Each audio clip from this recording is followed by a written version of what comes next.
ತಲಪಾಡಿ ಗಡಿಗೆ ಎಡಿಜಿಪಿ ಪ್ರತಾಪ್ ರೆಡ್ಡಿ ಭೇಟಿ ನೀಡಿ ಪರಿಶೀಲನೆ ನಡೆಸಿದರು. ಭೇಟಿ ನೀಡಿದ ಬಳಿಕ ಮಾಧ್ಯಮಗಳೊಂದಿಗೆ ಮಾತನಾಡಿದ ಅವರು, ಮಂಗಳೂರು ಕೇರಳ ಗಡಿ ಭಾಗದ ತಲಪಾಡಿ ಪ್ರದೇಶದಲ್ಲಿ ರಾಜ್ಯ ಸರ್ಕಾರದ ಸೂಚನೆಯಂತೆ ನೆಗೆಟಿವ್ ವರದಿ ಇಲ್ಲದವರಿಗೆ ಕರ್ನಾಟಕ ಪ್ರವೇಶವಿಲ್ಲ.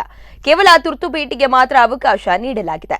ಕೇರಳ ಭಾಗದ ವಿದ್ಯಾರ್ಥಿಗಳು ಪರೀಕ್ಷಾ ಹಾಲ್ ಟಿಕೆಟ್ ತೋರಿಸಿದರೆ ಬಿಡಲಾಗುತ್ತದೆ ಎಂದರು. ಕಾಸರಗೋಡು ಭಾಗದಲ್ಲಿ ಕೊರೋನಾ ಸೋಂಕು ಅತಿ ಹೆಚ್ಚು ಇದೆ, ಹೀಗಾಗಿ ಬಿಗಿ ತಪಾಸಣೆ ಮಾಡುತ್ತಿದ್ದೇವೆ. ಕೇರಳದಿಂದ ರೈಲು ಮಾರ್ಗವಾಗಿ ಬಂದವರನ್ನು ಪರೀಕ್ಷೆ ಮಾಡುತ್ತಿದ್ದೇವೆ. ಉಭಯ ಜಿಲ್ಲೆಗಳ ನಡುವೆ ಯಾವುದೇ ಗೊಂದಲಗಳಿಲ್ಲ. ಕೇರಳದಲ್ಲಿ ಕೊರೋನಾ ಪ್ರಕರಣ ಕಡಿಮೆಯಾಗುವ ತನಕ ಈ ನಿರ್ಬಂಧ ವಿಧಿಸಲಾಗುತ್ತದೆ ಎಂದು ತಿಳಿಸಿದ್ದಾರೆ.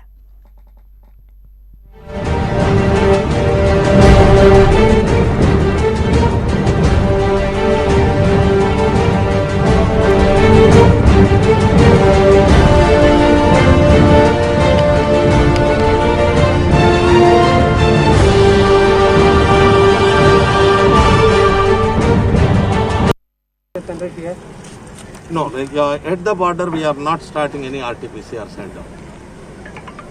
But people are saying that. But ಅದು ನಾವು ಜಿಲ್ಲಾಡಳಿತ ಕಾಸರಗೋಡು ಮತ್ತು ಇತರೆ ಜಿಲ್ಲೆಯವರೆಗೂ ಹೇಳಿದ್ದೀವಿ. ಅವರು ತಮ್ಮ ಜಿಲ್ಲೆಯಲ್ಲಿ ಇರುವಂತಹ ಸಾರ್ವಜನಿಕರಿಗೆ ಅವರು ನಿರ್ದೇಶನ ನೀಡಬೇಕು. ನೀವು ಕರ್ನಾಟಕ ತಲಪಾಡಿ ಆಗಲಿ ದಕ್ಷಿಣ ಕನ್ನಡ ಕಡೆ ಹೋಗ್ತಾ ಇದ್ದಾಗ RT-PCR ಒಟ್ಟಿಗೆ ಹೋಗಬೇಕು ಅಂತ. ಸೊ ಆ ಜಿಲ್ಲಾಡಳಿತ ಆ ಜಿಲ್ಲಾ ಪೊಲೀಸು ತಮ್ಮ ಸಾರ್ವಜನಿಕರಿಗೆ ಅವರ ಇನ್ಸ್ಟ್ರಕ್ಷನ್ ಕೊಟ್ಟು ಅವರು ಟಿಕೆಟ್ ಮಾಡಬೇಕು. ವಿದ್ಯಾರ್ಥಿಗಳಿಗೆ ಏನಾದರೂ ಪ್ರತ್ಯೇಕ ನಿಬಂಧನೆಗಳನ್ನು ಹಾಕಿದೆ? ಅದು ವಿದ್ಯಾರ್ಥಿಗಳದ್ದು ಸಹ ಈಗಾಗಲೇ ನೋಡಿದ್ದೀವಿ. ಅದು ಯಾರ್ಯಾರು ಹಾಲ್ ಟಿಕೆಟ್ ತೋರಿಸ್ತಾರೋ ಅಂತವ್ರನ್ನು ಅವ್ರ ಪರೀಕ್ಷೆಗೆ ಹೋಗ್ಲಿಕ್ಕೆ. ಕೆಲವೊಂದು ಪರೀಕ್ಷಾ ಕೇಂದ್ರಗಳಲ್ಲಿ ಕಾಲೇಜುಗಳಲ್ಲಿ ಹಾಲ್ ಟಿಕೆಟ್ ನೀಡಲಾಗುತ್ತಿಲ್ಲ, ಅಂತವರಿಗೆ ಯಾವ ನಿರ್ಬಂಧ? ಅದು ಎಲ್ಲ ಸಹ ಅದು ಅವ್ರು ಕನ್ವಿನ್ಸ್ ಮಾಡಬೇಕು. ಅವ್ರ ವಾಟ್ಸಪ್ಪಲ್ಲಿ ಇರ್ತದೆ ಟೈಮ್ ಶೆಡ್ಯೂಲ್. ನಮ್ಮ ಅಧಿಕಾರಿಗಳಿಗೆ ಇಲ್ಲಿ ಎಕ್ಸಿಕ್ಯೂಟಿವ್ ಮ್ಯಾಜಿಸ್ಟ್ರೇಟ್ ದರ್ಜೆಯ ಅಧಿಕಾರಿ ಮತ್ತು ನಮ್ಮ ACP ಅಧಿಕಾರಿ ಇರ್ತಾರೆ. ಅವರು ಯಾವ ಎಕ್ಸಾಮಿನೇಷನ್ ಸೆಂಟರ್ ಅಂತ ಹೇಳ್ತಾರೆ ಅಲ್ಲಿ ತಿಳ್ಕೊಂಡ್ಬಿಟ್ಟು ಆ ವಿದ್ಯಾರ್ಥಿ ತಮ್ಮ ಐಡೆಂಟಿಟಿ ಕಾರ್ಡ್ ತೋರಿಸಿದಲ್ಲಿ ಅವ್ರಿಗೆ ಯಾವುದೇ ಸಹ ಪ್ರತಿಬಂಧ ಇಲ್ಲ. ಮತ್ತು ಕರ್ನಾಟಕದಿಂದ ಕೇರಳ ಹೋಗೋರಿಗೆ ಎಲ್ಲ ಪ್ರತಿಭಟನೆ ಮಾಡಿದ್ರು.